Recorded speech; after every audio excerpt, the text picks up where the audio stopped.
Good to have you on the show, sir.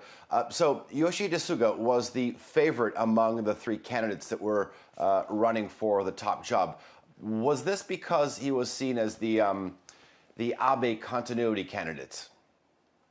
Partially so, because he has been cabinet secretary for 7 years and 8 months. So that's a very long time, meaning that the transition of power, transition of methodology of doing business or politics is rather smooth. And that's one of the reasons why he basically got support from five of the seven major factions within the LDP, which meant that he was actually going to be the next prime minister.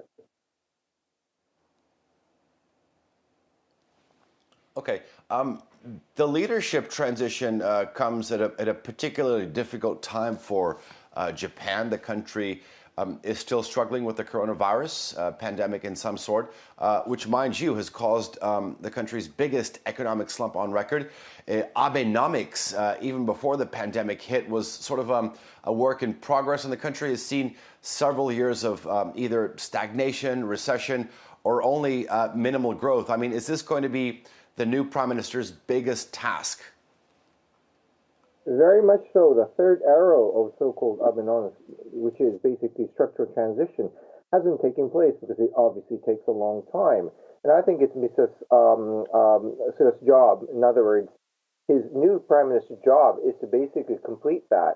And to do that, you need reform. That's one of the reasons why I feel that he's been constantly talking about reform and stating clearly that his new cabinet members will be those that will be only proactive towards reform.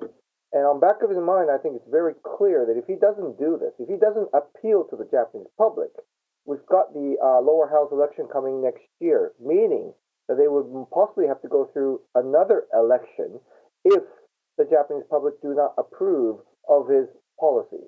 So I think there's a lot of issues in his hand, particularly because, as you just pointed out, COVID-19, but also this political aggression that we're getting from China on the geopolitical issue, and also Japan being in midst of this, trade war, or I would say fight over hegemony of information, finance, and economy between the United States and China.